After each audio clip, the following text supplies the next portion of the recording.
Alors, aujourd'hui, on s'attaque à un monument. Un texte qui, même après 2500 ans, continue de nous parler, de nous instruire. L'art de la guerre de Sun Tzu. Mais attention, ce n'est pas juste un livre sur comment se battre. Non, c'est bien plus que ça. C'est un véritable traité de stratégie qui va bien au-delà du champ de bataille. Allez, on y va! Dès le début, Sun Tzu met les choses au clair. Pour lui, le conflit, c'est pas un jeu, loin de là. C'est l'affaire la plus sérieuse qui soit. On parle de vie ou de mort, de survie ou de ruine. Rien de moins.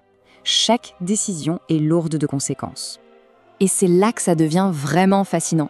Pour un livre qui s'appelle « L'art de la guerre », on s'attendrait à un certain type de contenu. Mais en fait, son message le plus profond nous emmène dans une direction complètement inattendue. Et le voilà, ce fameux paradoxe. Sun Tzu nous dit que l'action la plus directe, la plus spectaculaire de la guerre, assiéger une ville, est en réalité la pire stratégie possible. On comprend alors que le but ultime, ce n'est pas de combattre férocement, mais d'éviter la destruction inhérente au combat. Bon, alors creusons un peu cette idée. Pour Sun Tzu, si on en arrive au conflit ouvert, c'est qu'il y a eu un échec stratégique quelque part. Et pourquoi? La réponse est très pragmatique, à cause de son coût absolument exorbitant. Une guerre peut ruiner un État bien plus sûrement que l'ennemi lui-même.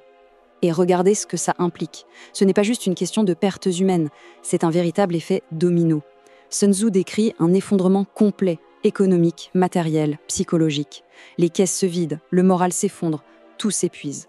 Un État qui s'enlise dans une guerre s'affaiblit tellement qu'il devient une proie facile pour n'importe qui d'autre.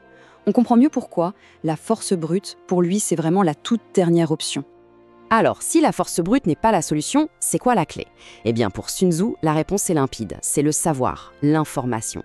La victoire ne se joue pas sur le terrain de la puissance, mais sur celui de l'intelligence et de l'analyse. Avant même d'imaginer un combat, un général doit maîtriser ces 5 piliers. La doctrine, c'est s'assurer que tout le monde est sur la même longueur d'onde. Le temps et l'espace, c'est connaître le terrain et les conditions sur le bout des doigts. Et bien sûr, le commandement et la discipline, pour que l'armée agisse comme un seul corps. En fait, c'est d'abord une préparation intellectuelle. Et ça, c'est sans doute la citation la plus célèbre du livre. Elle résume tout. Se connaître soi-même, ses forces, ses faiblesses, c'est tout aussi crucial que de connaître son adversaire.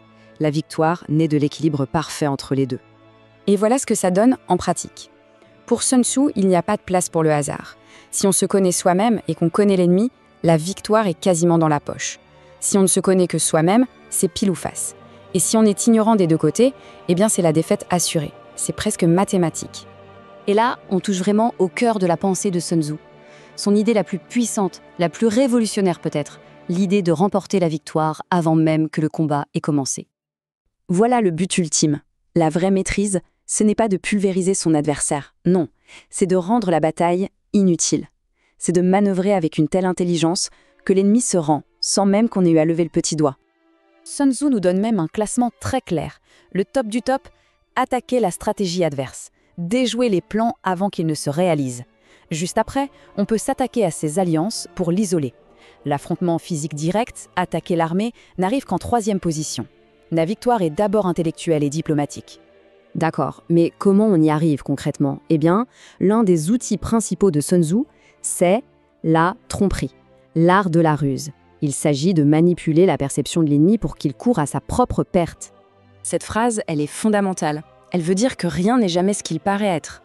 La guerre devient une immense scène de théâtre où le but est de bluffer l'adversaire. La meilleure arme du stratège, c'est l'illusion. Prenons un exemple classique. En faisant semblant d'être faible, on pousse l'ennemi à l'arrogance, à l'excès de confiance. Il va baisser sa garde, faire une erreur. Et c'est précisément à ce moment-là que le piège se referme. Et à l'inverse, on peut paraître totalement immobile alors qu'en coulisses, on est en pleine action.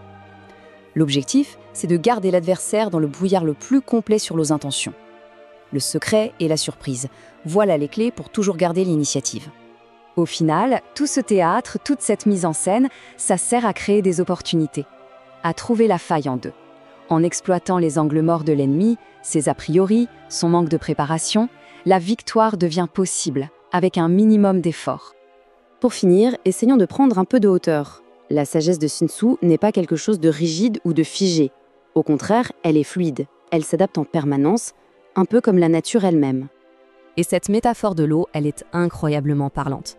Elle nous aide à comprendre 2 concepts clés chez Sun Tzu, l'adaptabilité et l'absence de forme fixe.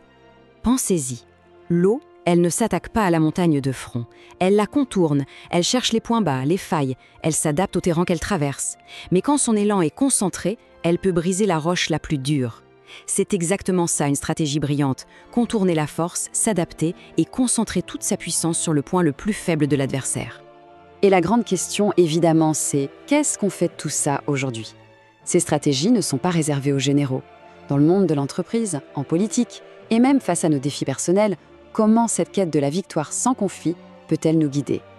En fin de compte, le message principal est là. L'art de la guerre n'est pas un livre sur la violence, c'est un guide sur la sagesse. Le véritable art, c'est de maîtriser les situations pour atteindre ses objectifs avec le moins de pertes et d'efforts possibles. Je vais donc laisser cette question en suspens. Dans nos propres vies, quels sont ces conflits qu'on pourrait résoudre, non pas par la confrontation directe, mais par la stratégie, la préparation et la compréhension? C'est peut-être là que se trouve la plus grande des victoires.